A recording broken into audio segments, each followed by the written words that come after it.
जय भोजपुरी सब भोजपुरी श्रोतागण के हम जीजी तिवारी जी बीएफसी रिएक्शन और ब्लॉग के माध्यम से प्रणाम और स्वागत करता नहीं आशा करता नहीं कि आप लोग सब कोई बढ़िया होखम जा। तो आप लोग के बीच में खेसारी जी के जो उनके बाप जी के टेलर और हिरान वाला गाना का रिएक्शन दिलाने के बाद अब लेके हाजिर बने आप लोग के बीच में बहत्तरों पे परेला पवन सिंह की शायद ऑडियो बहुत पहले आई, हम शायद सुन ले नहीं की अभी तक ऑडियो, लेकिन अगर वीडियो के आइल बात रिएक्शन आप लोग के हमारा काम है भोजपुरी ऑडियो ना वीडियो गाना और टेलर जो भी वीडियो आवेला वीडियो टेलर सब पे आप लोग रिएक्शन देवे नहीं, बस सपोर्ट करी जा अपना भोजपुरी भाषा में। तो लेके हाजिर बानी आप लोग के बीच में पवन सिंह के ही जबरदस्त वीडियो सॉन्ग के रिएक्शन मुंह में बानी हम मुलठी गुटका और कम समझम का क्या हमारा थोड़ा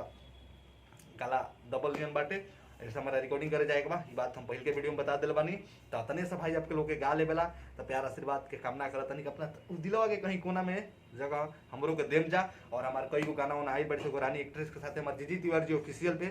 वीडियो रिलीज बा जरूर देखम जा, नीचे डिस्क्रिप्शन में लिंक बा। चलिए रिएक्शन के जाओ एक और बात आप लोग के हर एक वीडियो में कहनी दो वीडियो में ना कहनी याद नहीं था। बीएफसी रिएक्शन के फेसबुक पे पेज बन गई बा ओकरा के आप लोग फॉलो करी जा, कहे कि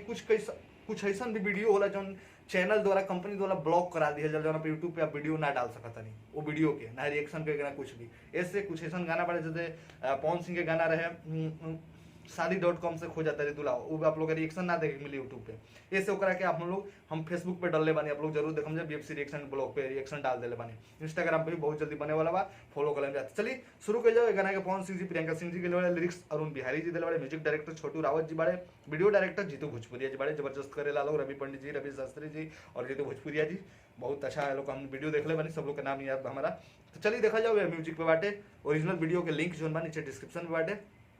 म्यूजिक पे गाना रिलीज बा रिएक्शन देखल जाओ का रिएक्शन निकल रहा बा का ऐसा खास बा। और पवन सिंह के में लुक बाटे पवन सिंह में आई बड़े शायद लंदन सहिला के बाद पहल के वीडियो हुई जो उनकी शूटिंग कैले बाड़े। तो चलिए देखल जाओ जब सुने के होई भोजपुरी गाना बस बजा के चाही गाना। जय हो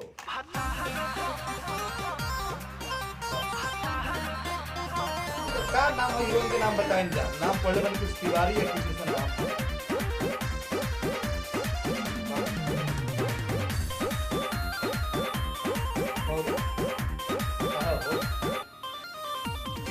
जाना तुहार वाला राजा जी में मिले भइल बिया हमन मार के रहिले जाना तुहार वाला राजा जी में मिले भइल बिया हमन मार के रहिले क्रिया खा के कहीं काहे टेंशन बढ़ेला से नूर क्रिया खा के कहीं काहे टेंशन बढ़ेला। तो सुना कुमार के कसम खाया सब यार को पड़ेला ससुराल के कसम खाइल तब हतार को पड़ेला कुमार के कसम खाइल सब यार को पड़ेला बड़ा अच्छा बा ससुराल के कसम खाइल तब हतार को पड़ेला अच्छा बा अलग से करो ड्रेस चेंज कर देता तो और अच्छा है छोटा के ना है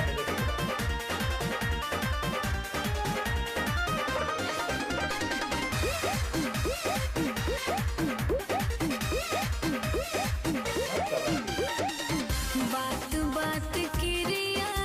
धरावत रहला रोज मिले रात में बुलावत रहला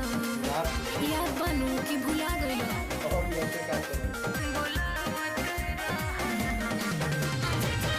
सच सच बोला आज हमारा से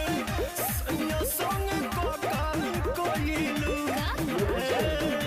तू यो महीना नहीं बीतल तोले नहीं घर में जा का हरकत लगा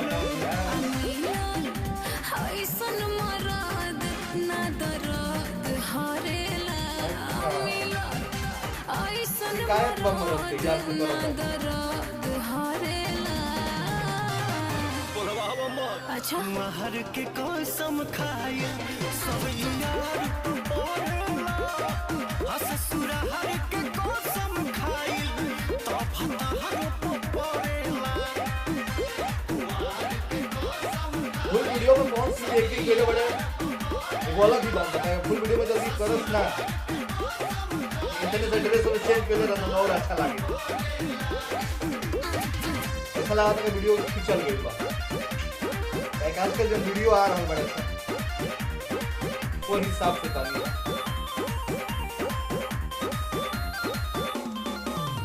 अच्छा लगा था ड्रेस तू हंसे न झूठ कबो बोलले बानी हो कई बेर मुसीबत हम तो मुलले बानी हो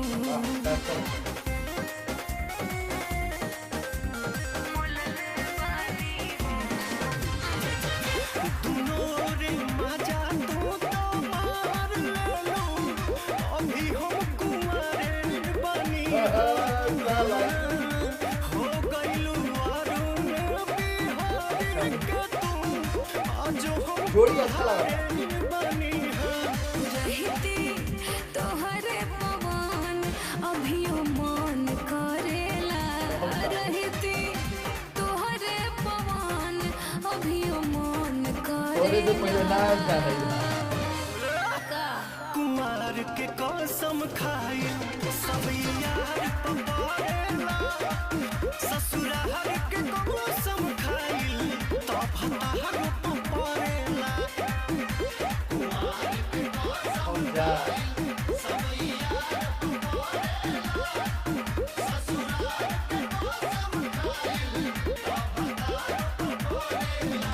अरे ना हो पवन अभियो तोहरे बानी